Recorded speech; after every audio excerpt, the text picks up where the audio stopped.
So over the weekend, as I'm sure a lot of you guys probably saw, I became the #1 trending topic on Twitter. People were mad at me because they assumed that me and my friends were looting, vandalizing, and breaking down storefronts. And that's the way it looked on camera. However, that isn't the case, and there's a lot more to not only that story, but there's tons of other issues and things that we need to address about what's going on with America right now. I just want to dive in immediately to say what happened to George Floyd isn't okay, and there needs to be change. There's no room in America for police brutality and racism. The fact that people still have a mindset to treat other people differently based on their skin color is absurd. And as someone who is a believer in change and making change, and someone who wants to take action, I've always tried to use my platform to raise awareness for things that I believe in. It personally upsets me when people have the power to make a difference and they don't. It's easy to just post something on social media, which I've done. It's easy just to donate to a cause, which I've done. But I'm the type of person who wants to be ground floor and involved in the change firsthand. And this situation to me felt no different from when I went down to help with the hurricanes in Houston, to when I went to Parkland, Florida to be ground floor with the students there after they had a horrific school shooting. Since I was a kid, I've constantly volunteered for organizations,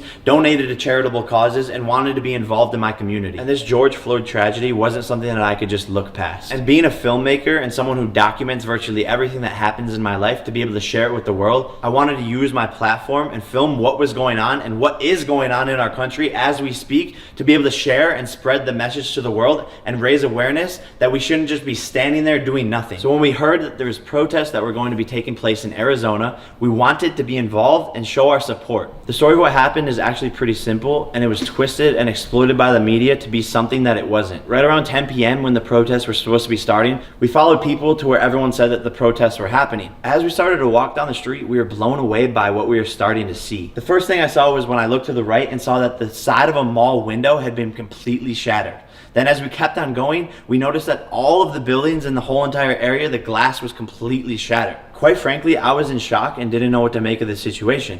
But we kept on walking because we still hadn't seen where people were protesting, and we still wanted to be involved. We got to a street that seemed to be the center of where everything was going on, and that's when I saw probably 80 cops standing shoulder to shoulder, just like looking out into the crowd. As I was approaching, more people were gathering the protest, and about 200 yards down the street from me was an Apple store that was getting completely ransacked. I saw dozens of people breaking down the glass, running into the store, grabbing whatever they could, and leaving. The battalion of cops was in between me and the Apple store.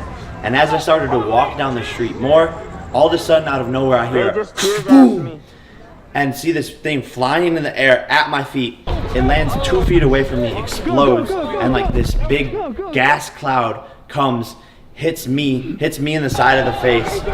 I start choking, coughing, running backwards, and was completely in shock at what the fuck had just happened. Here I am, just a person walking down the street, and all of a sudden I'm getting tear gas shot at me. This is when I got pissed the fuck off. This must just be a small fraction of what people are facing on a day-to-day basis with police. As I started to retreat, there was 3 more canisters of tear gas shot at me and the group of people around us. At that point in time, not only was I pissed, not only was I in shock, and not able to really see because my eyes were fucked up, but I just didn't know what the fuck to do, and I was documenting the whole entire thing. At that point in time, some of the strangers around us got pissed off as well and started throwing rocks and started throwing the tear gas back at the cops. Adrenaline still pumping, not knowing what the fuck is going on, I remove myself from that situation and go across the street. This is where I find about 15 people breaking down the front of a P.F. Chang's store.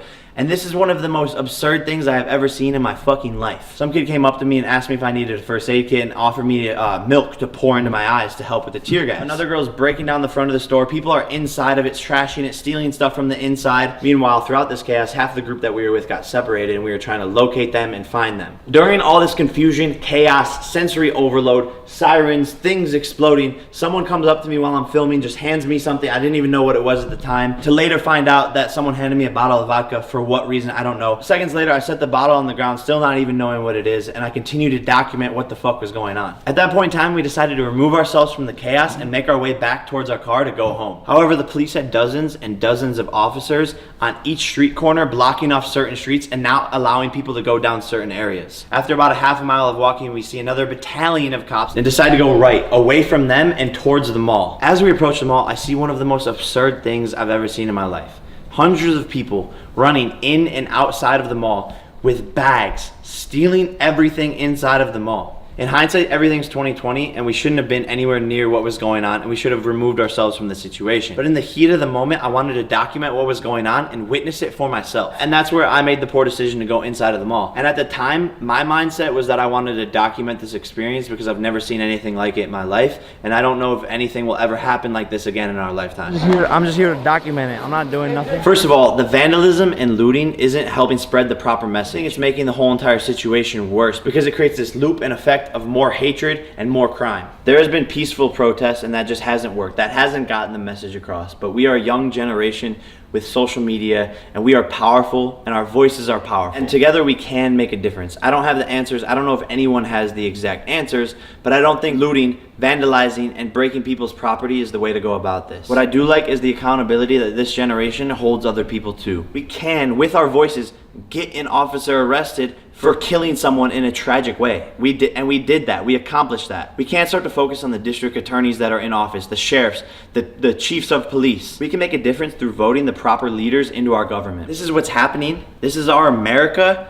And right now is not the time to attack each other. Right now it's time to evolve and make change as a unit. And all those businesses who are being vandalized and broken into, who were just holding on by a thread because they already didn't have enough money to pay their employees because of coronavirus and quarantine, are now even more in ruins because of the vandalism that they have to deal with now. There was an old handicapped grandma crying on the news because her local grocery store was completely ransacked and it's the only one in the area and she couldn't get any food. How does the destruction of property help this situation? And what does it look like for our communities to be able to come back and have to rebuild from all of this? And that's why the situation was so upsetting for me to wake up, #1 trending on Twitter, of people accusing me of vandalizing and looting and stealing. I'm above that. I don't need to vandalize, I don't need to loot, and I know it's not the way forward. However, I don't regret, and I will continue to document things that I think need to be shared with America. If along that process people want to accuse me of things that they know I'm not doing because my name is Jake Paul, then so be it. I'm an easy target. I know I am. It sucks, but it's not going to stop me from doing what I love to do. There are certain situations and circumstances that I shouldn't put myself in, and I have learned from this situation, and I will continue to become a better person. All you can do when you make mistakes as a human is get better from them, but don't let your mistakes define you. I end this video challenging you guys to get involved, have a voice, donate, don't just sit there, make change. No one necessarily has all the answers, but we clearly as a generation want to make change, and we will continue to do so. Vote the proper officials in, protest, and get your community involved so we can make America a better place. George Floyd! George Floyd! George Floyd! George Floyd! George Floyd! George